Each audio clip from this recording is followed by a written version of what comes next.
Mile High Church family. It's a great day, yes? Annalisa Lemming is here, songbird extraordinaire. Well, let's sing together here. I know you know this one.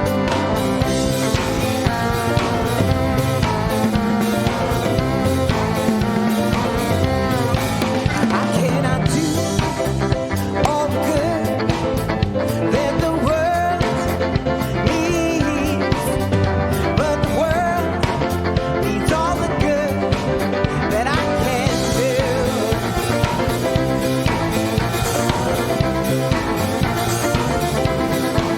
I cannot do all the good that the world needs, but the world needs all the good that I can do.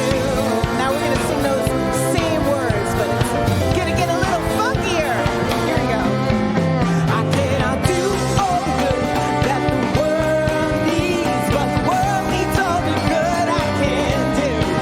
I cannot do all the good that the world needs, but the world needs all the good I can do. I cannot do all the good that the world needs, but the world needs all the good that I can do. Sing it one more time. You sound great.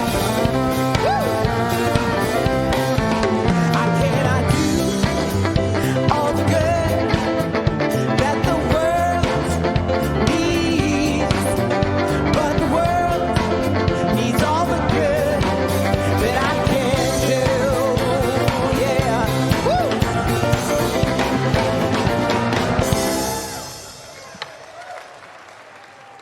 Laura Berman, thank you so much, and our wonderful band. Woo! Good morning, Mile High Church. So great to see you all here. So great to see those of you watching online with us today. We're thrilled to be together. I'm getting ready joyfully to go with about 58 Mile Highers to our big Eclipse of the Soul cruise soon.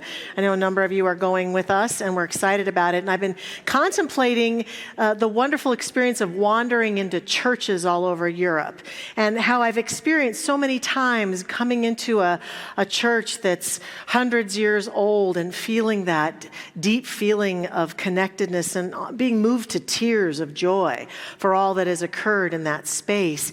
And I realized I feel the same way when I come here to Mile High Church, into this building, that I walk into this space, and I think I've heard reports from others besides me who have experienced coming into this place and feeling that feeling of connectedness, feeling so touched and moved, feeling their hearts burst open with love and light. We're in a charged atmosphere together here, aren't we? We're in a space, even though this building is a mere 16 years old, it still contains countless moments of heartfulness, moments where things have happened here on this platform and people's lives have been changed because of a message here, or there's some kind of decent music we have occasionally. Have you noticed that? Yeah. Some amazing prayers. We're going to hear one from Reverend Doty today. Reverend Jackie's brought some beautiful, beautiful quotes for us, some readings.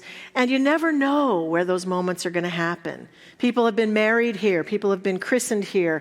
People we've said goodbye to through memorials. This is a charged space. People have walked into this place for the first time and felt home. People have experienced something that they've heard that changed their life for the better forever.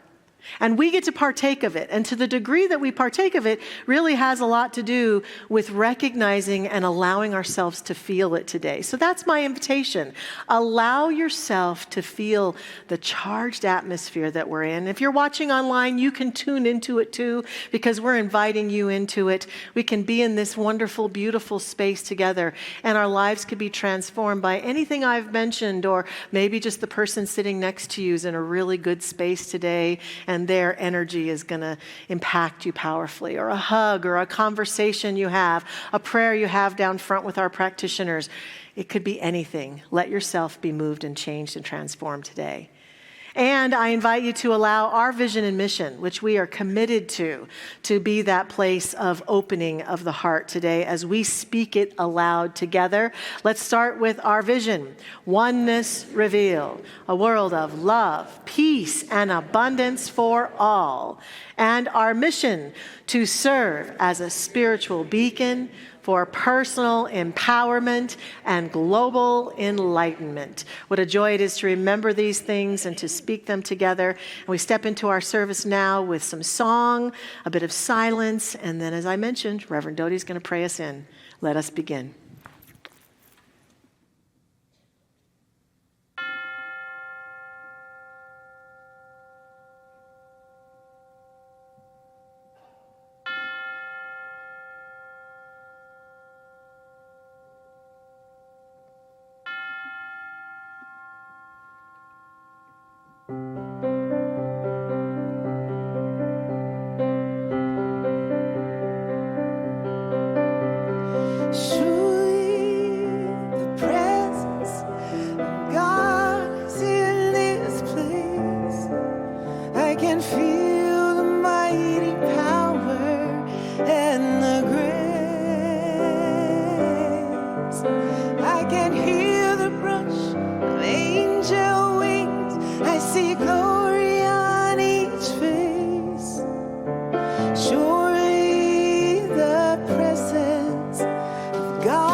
We embrace this precious, precious moment here in this beautiful place.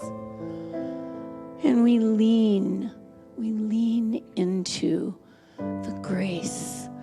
We lean into feeling and allowing to come through us that love intelligence. We lean into that feeling of Spirit coursing through every living thing.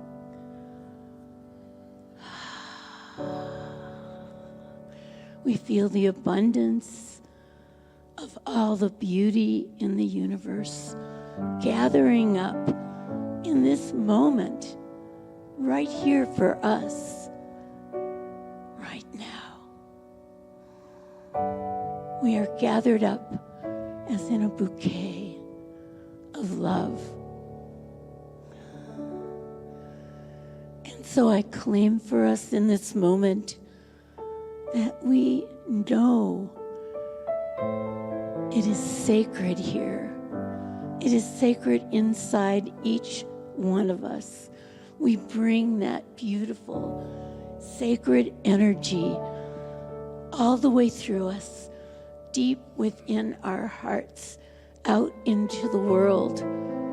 We let it flow out. We look out. We see into the faces of all the people who have a touch of divinity within.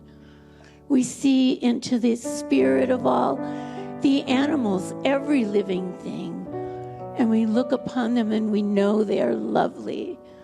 We feel the gift of being alive, and we feel the peace that brings, the incredible gratitude that fills our hearts. There is no beginning and no end to this love. Just keeps on flowing. And so we gather it all up now in this lovely moment, and we give it back to the universe, set it gently into the law, and we just simply let it go. Let it be. And so it is.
That's Annalisa Lemming.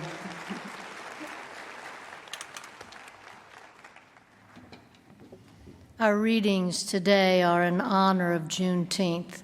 And Juneteenth is our newest federal holiday. It is commemorated across the nation and around the world, marking the day when final word of the Emancipation Proclamation reached African Americans in the United States.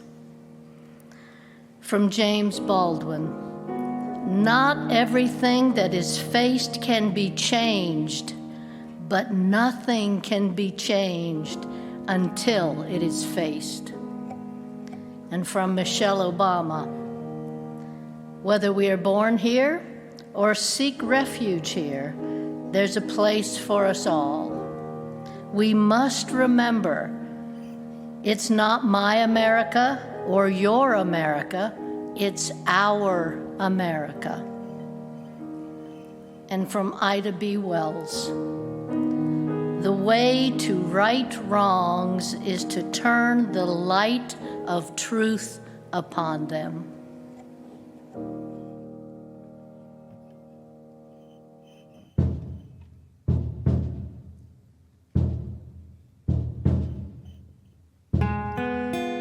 I believe in open doors. I've taken off the screen. I'm ready to let the world come inside and touch my life.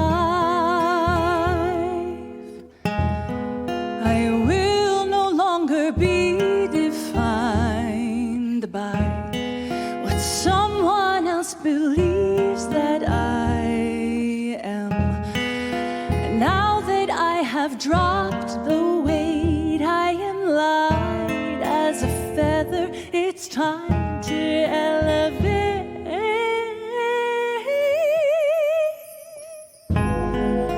Silver rise, lift your eyes, spread your wings and prepare to fly. This is the moment of your lives. Go ahead and fly.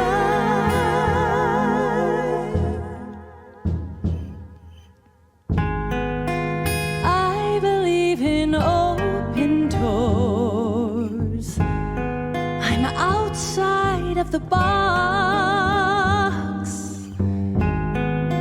What did not demolish me simply polished me. Now the clearer I can see, I know where I wanna go. I am living in the flow. And now that I have dropped the weight, I am light as a feather. It's time to elevate.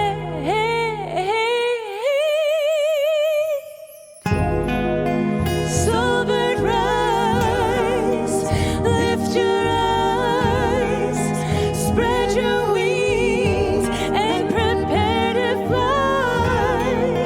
This is the moment of your life. Go ahead and fly.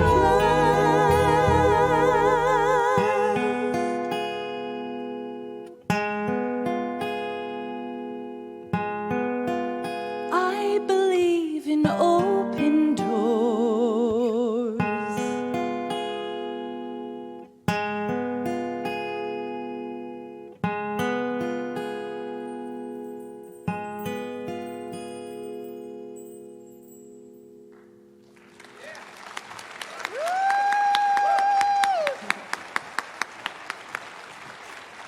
Oh, Annalisa Lemming, thank you so much. Beautiful job. Supported by Laura Berman, our music director, and of course Luke and Bijou and Mike and Rob, our band director. Thank you so much. Beautiful. When I heard that they were proposing that song just prior to my message, it's a little bit of a more mellow song than we often have before the message, and it really resonated for me about the notion of believing in open doors. And today I'm starting a 2-part series about abundance, and the series is called The Abundant Universe. And today we're talking about the dance of abundance.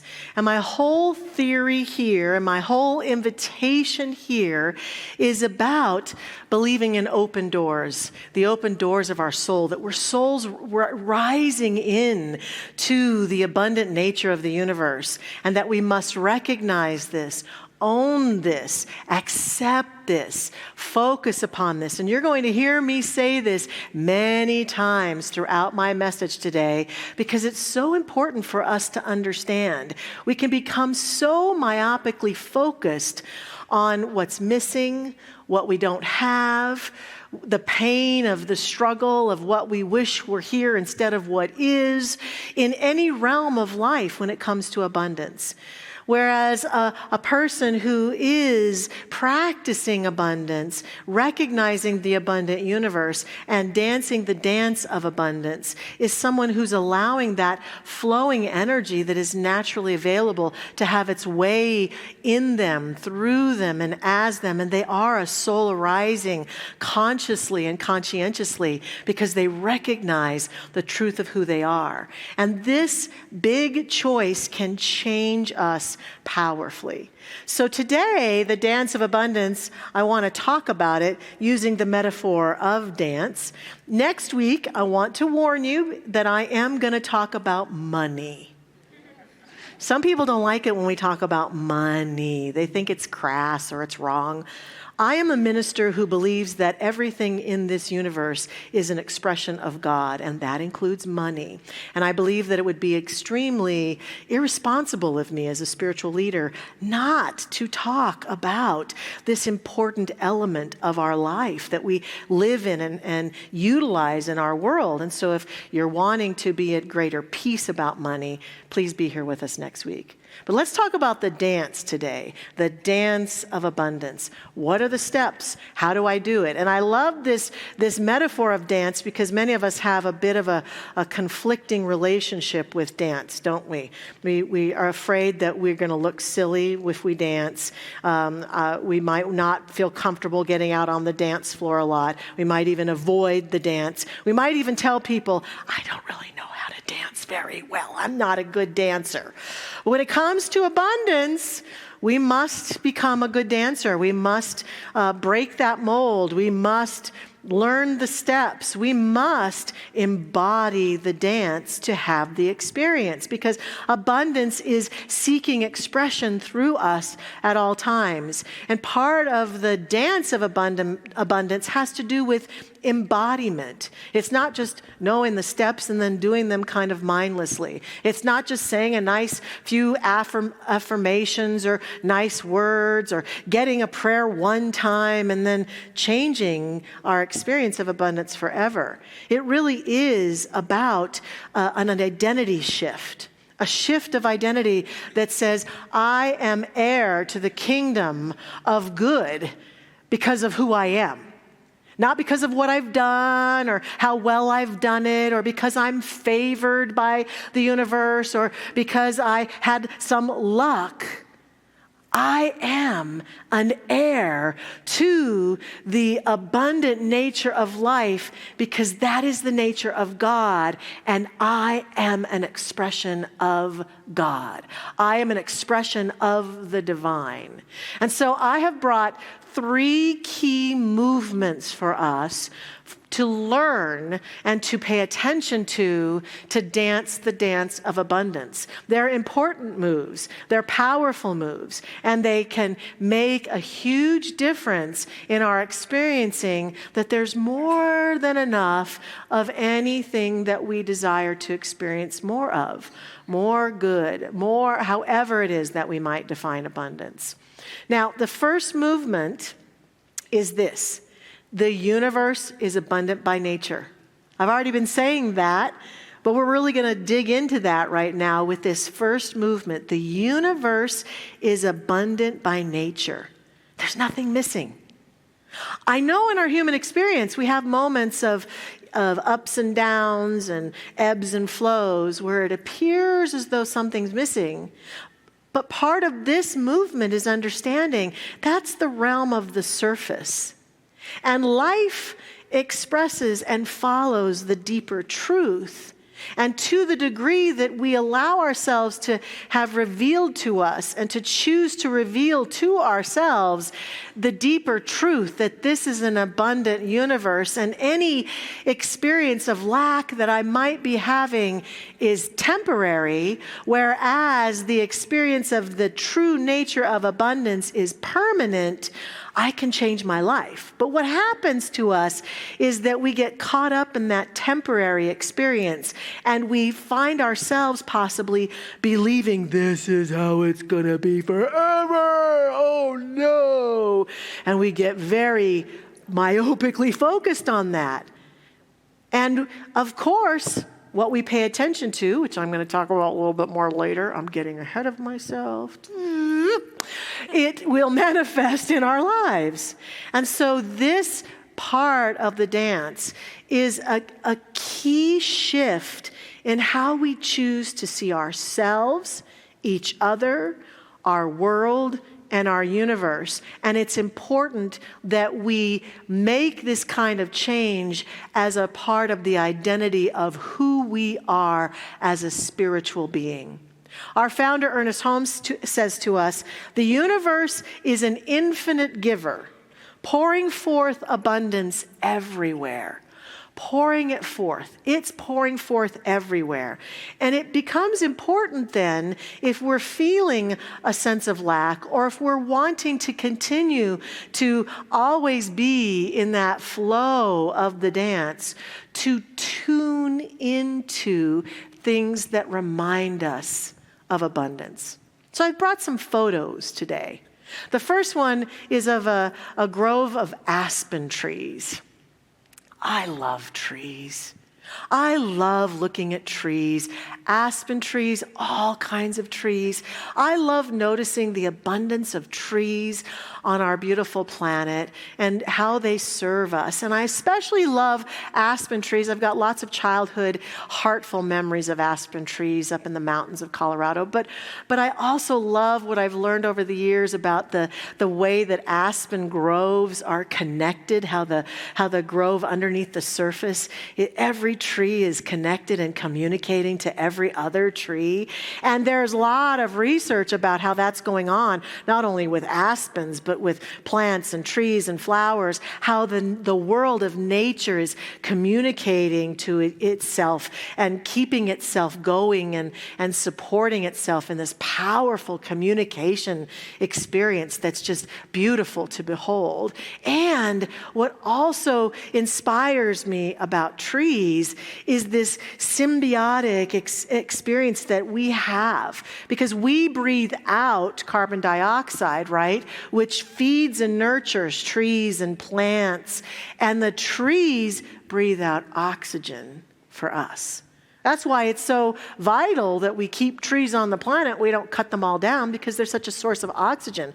And it's important for us to remember this beautiful relationship that we have. And so when I need an infusion of the recognition of the abundant universe, sometimes I just pause and look at the beautiful trees and any part of nature, flowers and shrubs and bushes and all sorts of things that exist that help me see, oh my gosh, look at how much of this there is on this universe.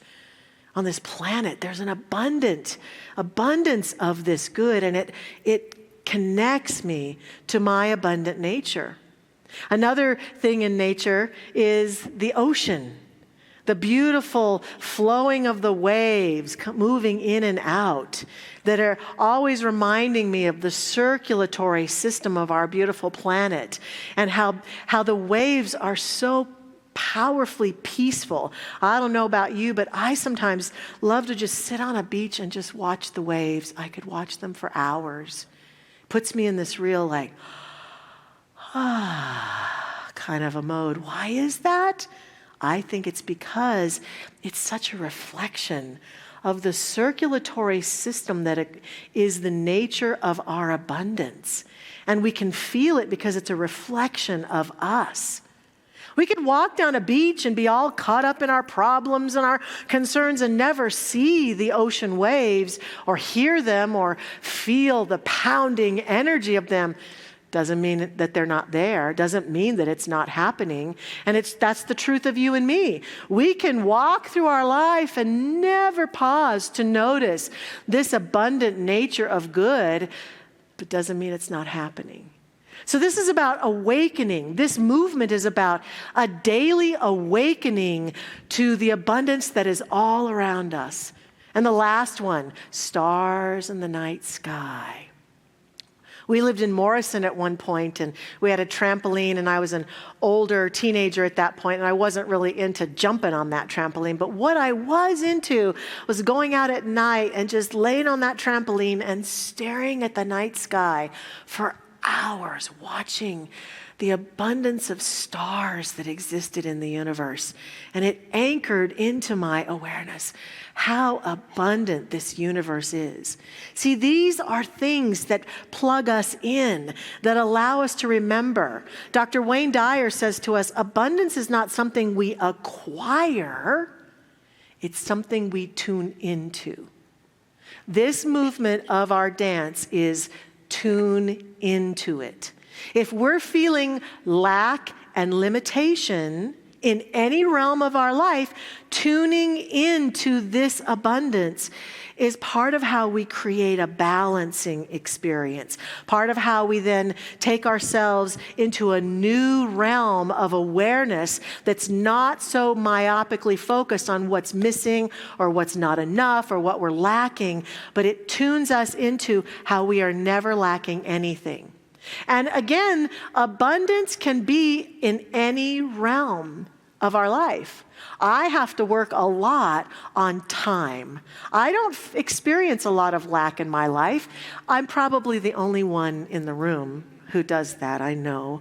I confess. Sometimes I just feel I don't have enough time. I don't have enough time to get everything done I want to get done. I don't have enough time to do everything I want to do. I don't have enough time to see everybody I want to see. And I have to really tune in to the aspen groves and feel the connection. I have to tune in and remind myself there's plenty of time. So maybe it's opportunity, maybe it's love, maybe it's support, maybe it's something else at different times for each one of us. This conversation about the abundant universe can be applied to any place in our life where we hear that voice tempting us to believe there's not enough. And we might even argue for it out in the world. Well, see, there's not enough. And I'm suggesting that even if those words come out of our mouth, what we are inviting ourselves to do is to spend more time in the dance of the recognition of the good that exists in this universe, of the plenty that exists, even if it takes looking out and seeing how someone else is experiencing plenty of time, plenty of love, plenty of opportunities, plenty of creativity, plenty of connection and relationship, or whatever it might be that my heart is yearning for. I choose to tune in and see it, because just because I'm not experiencing it doesn't mean it's not there or that it doesn't exist. Again, I claim it as a temporary experience that only I can influence and shift and change. And so we don't have to create abundance. We have to align with abundance. And that means we have to step out of scarcity.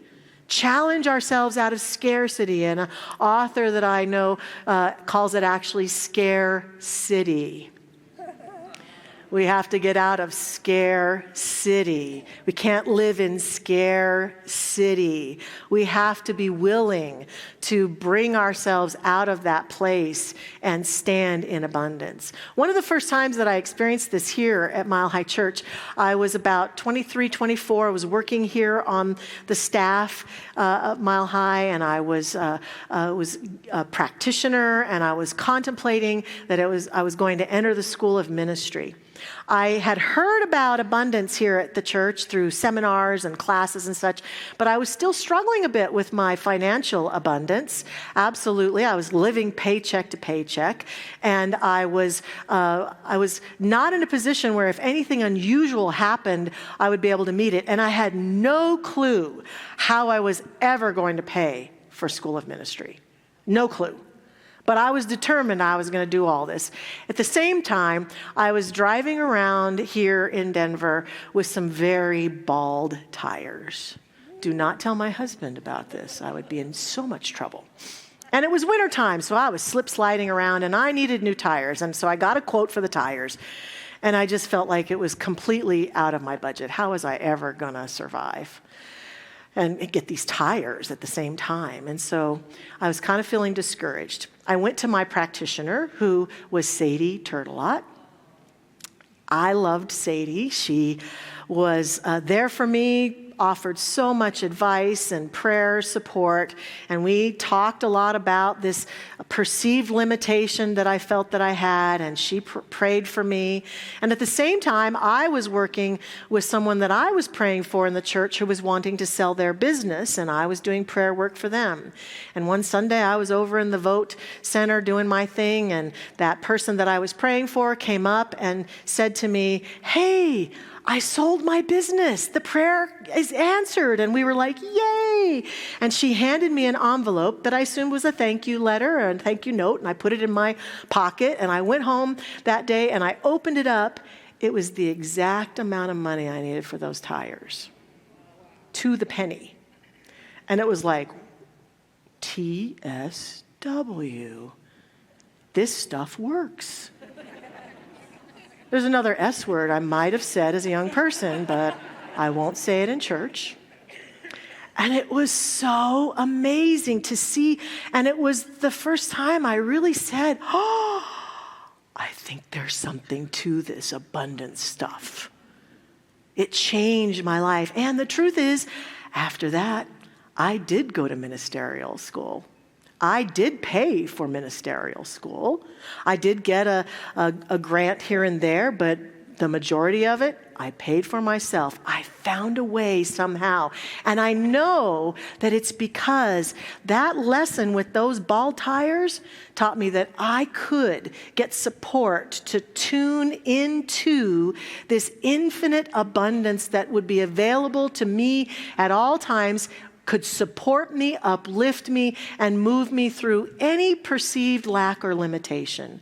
It was a new dance for me that I have enjoyed dancing ever since then. You have to let go, you have to trust, you have to be open to the unexpected flow of good, and you have to stop telling the story of how much lack there is and how it's never going to work out and we got to shift our internal story.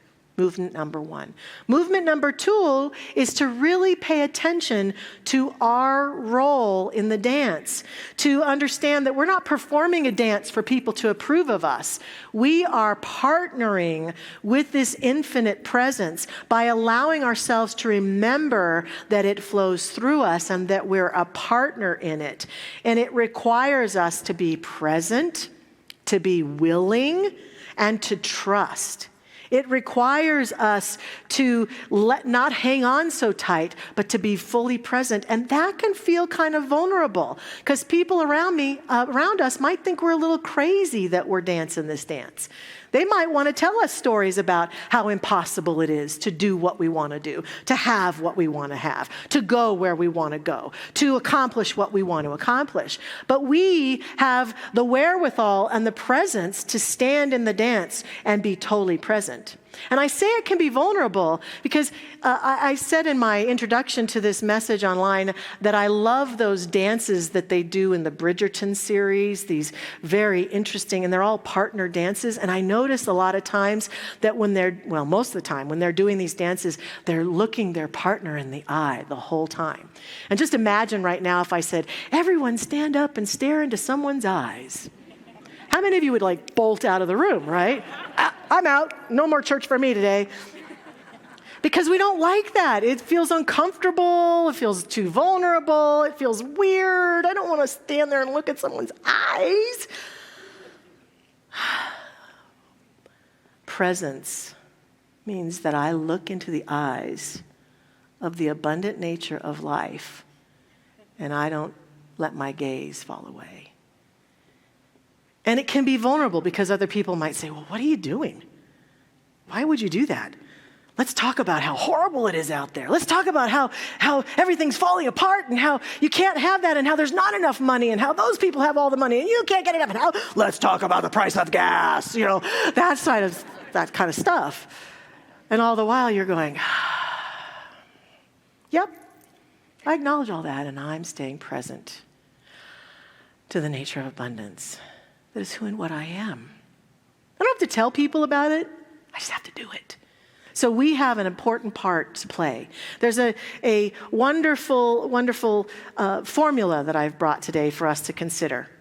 Attention plus gratitude plus circulation equals experienced abundance. It is true, what we focus upon and give our attention to, we get more of in our life. What we focus on and give our attention to, we get more of in life. So the question becomes in this part of the movement, what are you giving your attention to? Gratitude plus gratitude. Gratitude is getting present to the good that is already in our life and being a grateful person. In our hearts, in our words, in our minds, being thankful to the experiences we're having, the people we're encountering, being grateful, grateful, grateful, grateful, because every time we're grateful, we're giving attention to some good in our life that can then be expanded in our experience. And circulation means that I'm willing to not be afraid to give, that I duplicate the nature of God. I duplicate the nature of the infinite in my life, and I am generous. If I want more time, then I need to be generous with my time. If I want more love, I need to be generous with my love. I am fascinated by how when we want something that we grip it, we hoard it. Well, I don't have enough time, so I can't give more time. And the opposite must become true for us, that we circulate gladly, joyfully, willingly, happily more of what we want to experience more of.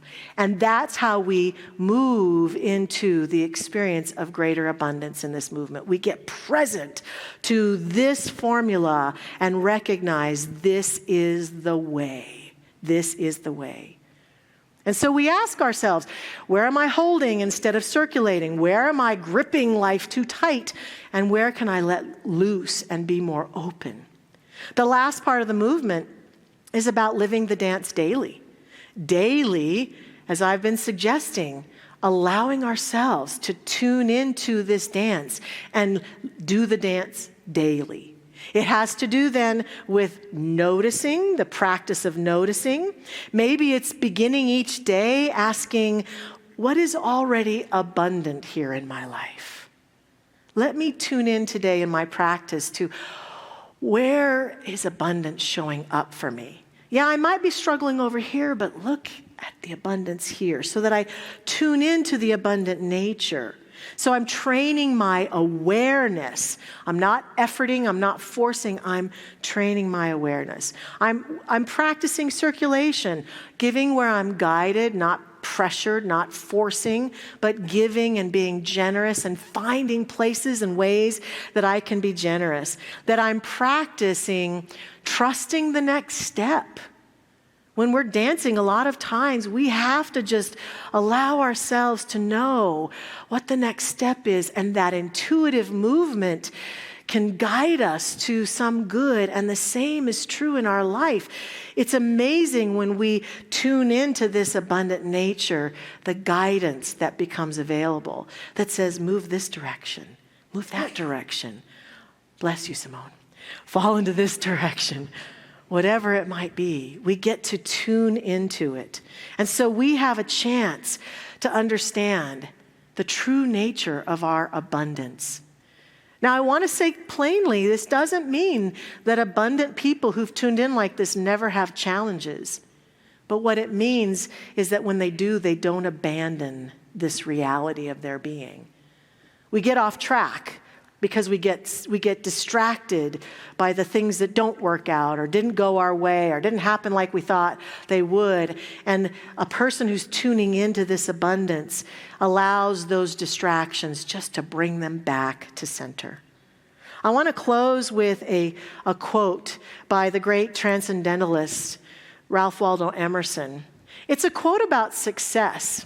Yet this quote really, really feels to me like it embodies abundance. And whenever I read it, it makes me feel this dance is happening through me. So I invite you into it. And here's how it goes. To laugh often and much. To win the respect of intelligent people and the affection of children. To earn the appreciation of honest critics and endure the betrayal of false friends. To appreciate beauty. To find the best in others, to leave the world a bit better, whether by a healthy child, a garden patch, or a redeemed social condition. To know even one life has breathed easier because you have lived. This is to have succeeded. This is what happens when abundance has its way with us. This week, dance the dance of abundance with us. I invite you to join me in prayer now. Our practitioner prayer partners are standing with us and with me as we pray. Please remember that they are always available to you right down front to pray before you leave. So come forward and let them dance the dance of abundance through prayer with you. In this moment, I just fall into my deep awareness of the power and the presence that God is, the one life, the one presence, the one power, the one energy, the one being that moves in, through, and as all creation. I recognize it and see it clearly and accept and affirm in that recognition that it is right here, right now, expressing through me and in and through and as every person within the sound of my voice. We are attuned this day to the nature of the divine through this time that we have shared together. And in this attunement, it is natural and powerful to remember and to proclaim and to be in the generating energy of good and abundance that is the truth of God, the truth of our universe. I claim and accept that this abundant universe is having its way in, through, and as each of us today. And that through this time we have shared, we are guided to know our specific steps that can serve, support us, and uplift us most in dancing this dance more powerfully, more joyfully, more clearly, embodying the true nature of our abundance. I give thanks that this is the truth of us now. I give thanks that this is what is made manifest in us and as us. I give thanks that this word is so. Therefore, in the confidence and faith of this word and of this prayer treatment, I simply release this word, releasing this prayer, letting it go in faith and trust, absolutely accepting that as it has been spoken, it is done. We let it go, we let it be, and so it is. Amen.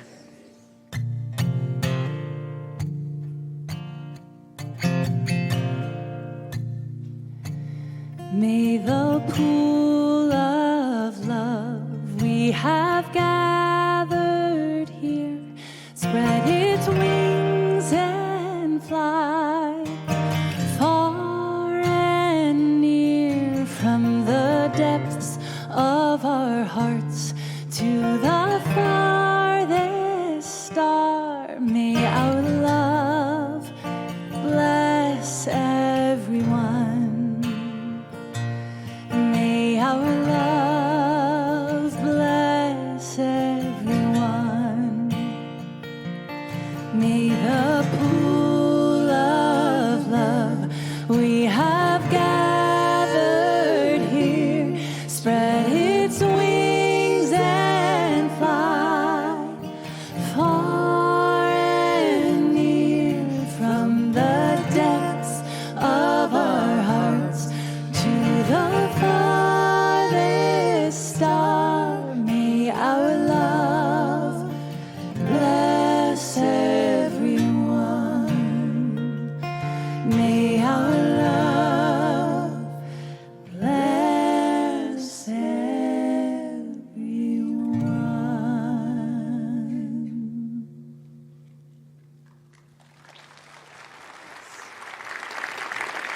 Beautiful. Thank you. Thank you. May our love bless everyone.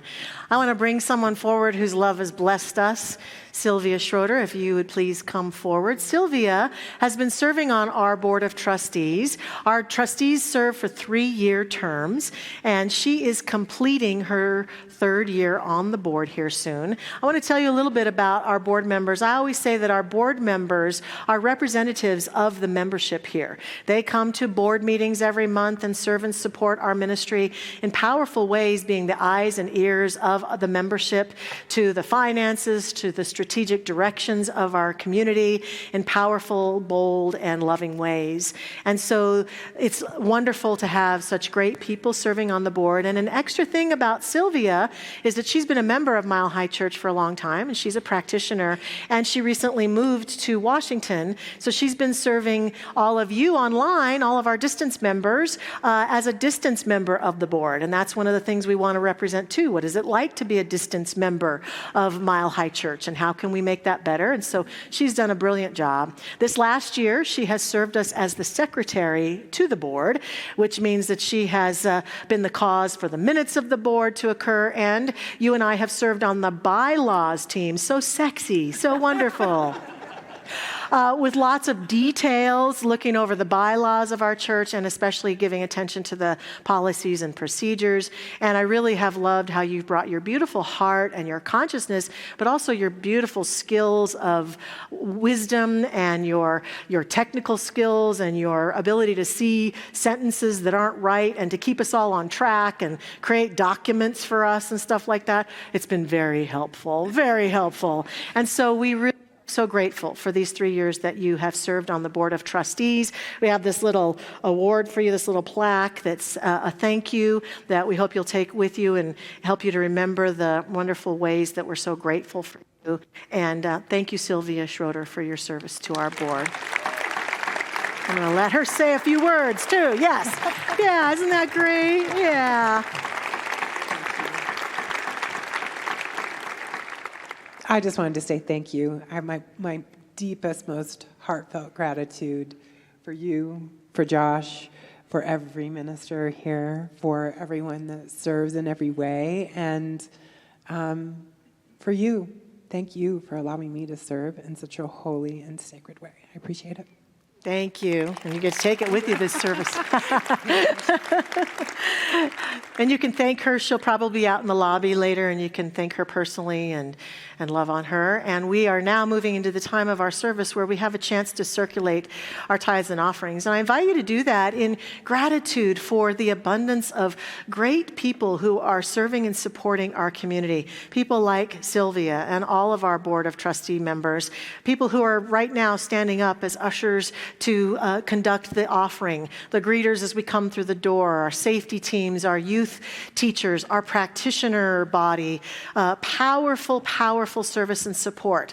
I invite you to join me in recognizing the countless hours of service that people give to make Mile High Church what it is, people like Sylvia. And as you give today, do so in gratitude for that service. And so we step together into this time by speaking our affirmation. So please join me. Divine love as me blesses and multiplies all that I am, all that I have, and all that I circulate. And so it is.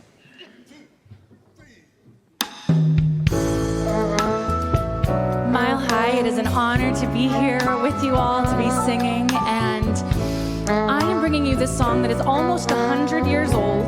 And when it was being sung then, really became a quick anthem of hope and courage of the times. And I want to bring in the energy of celebration to this dance of abundance that we get to do. We get to do that. That's what I heard over and over, that it's a choice. And that we choose to dance with abundance and this knowing that yes, in our daily lives, there might be some things we would like to change, but there's a bigger perspective, a higher perspective of love and peace and abundance. So I hope you will celebrate with us right now.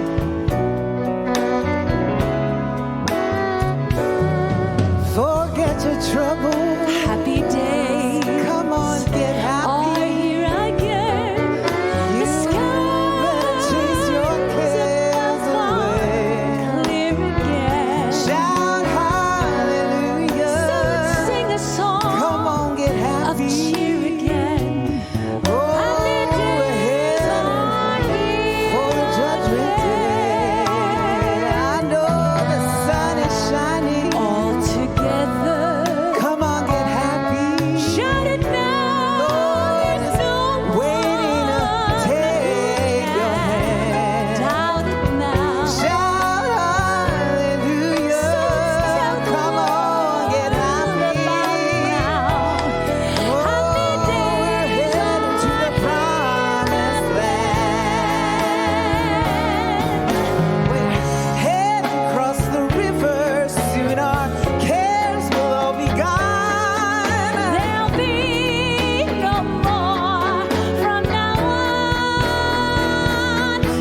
Annalisa and Lisa and Laura and our Mile High Band. They added a thing or two to that, I'd say.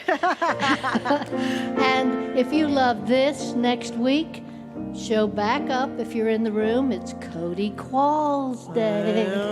If you're online, tune in with us.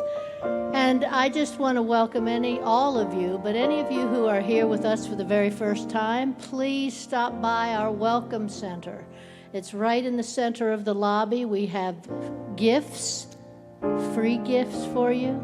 And also we can give you a lot of information if you're kind of curious about what we believe here at Mile High Church. For those of you online, go to I'm New, and that's milehighchurch.org, and you can learn more about us even online. Wonderful. Dr. Patty, you've got some wonderful things coming up, right? I do this Thursday night at 6:30 here on campus, the second half of life workshop. And I've done this once before, and it is good. There's someone right there going, yes, it was great. And it's not about forgetting. It's about remembering our awareness and our spiritual principles. We'll go through different gates, different doorways, and we're going to have a good time, all supported with spiritual prayer. So think about it. Love to see you. Thank you. Today, here at Mile High Church, we've got some wonderful things happening right at 11:30 over in the Vote Seminar, the Vote Auditorium. The Sacred Sisters is hosting an event with two naturopathic doctors who are members of our community, all about the women's journey that we go through with hormones and menopause and life changes. And they're bringing beautiful ways to evolve and be with that time of life that are enlightening and empowering. We're inviting also anyone who is not a woman who'd like to come and join us to learn more about that, because you might be hanging out with some women in your life and you may want to understand a little bit better. So that session is open to all beings, and it's on a love offering basis, 11:30 to 1:30 over there. And tonight at 5 o'clock, we have our beautiful, beautiful service, that the meditation service, the healing light service. The name was just like, woo! Healing Light Service. I want to let you know that you can come and enjoy the quiet of that beautiful space, and you can walk the labyrinth, the outdoor labyrinth, prior to the service or even after the service. It's going to be wonderful. I've got this lovely lady here with me, Reverend Chris Plim, today, because Reverend Chris has been a member of our community for a very long time, been on our ministerial team for about, 20 years, is it? Yep. 20 years as a minister here. She served in all sorts of departments of our community. I can tell you, whenever I have been invited to do a project, if it means that I get to work with Reverend Chris, it is get to. I really have enjoyed the times that we've gotten to work together, because Chris, much like Sylvia, brings this beautiful, heartful presence, this beautiful consciousness of a minister, and this ability to help us to get things done efficiently and magnificently. And Reverend Chris has also been serving our efforts to support the Ukraine practitioners and that program, and the Russian practitioners in our peace ministry. Yes, we can acknowledge that. She's been instrumental in helping us to do this great, beautiful work of generosity towards them. And she's decided to officially retire this month, at the end of this month. And just like, Dr. Patty here and Barry over there and other retired ministers, she's retiring, but we're not letting her let go of the Ukraine work, right? So she's going to continue to serve in that way. So thank you so much for your years of service to us. I love and appreciate you, and I'm so grateful that you've been here at Mile High Church. And do you have anything you want to say to everybody? That she's going to be out there in the lobby for you, over by me, and you can greet her and thank her and hug on her later. But thank you so much, Reverend Chris. Thank you, Michelle. I just want to say how grateful I am to have had the opportunity to be in service with Mile High, to work with Michelle and with so many others, all the ministers here, all the people. So many of you, I've touched your life, and by that you've touched my life. And so learned so much, and so grateful for all that has happened here, and grateful that we're all continuing to support Mile High. Thank you so much, Chris. Thank you. Yes. And if you would, please stand now as we do the benediction and sing the peace song together. Please say after me, something wonderful is happening through me right now. It is is this thing called life. Life is in my mind and my body. Life is all that I am. I am dancing the dance of abundance. Thank you, life. And so it is.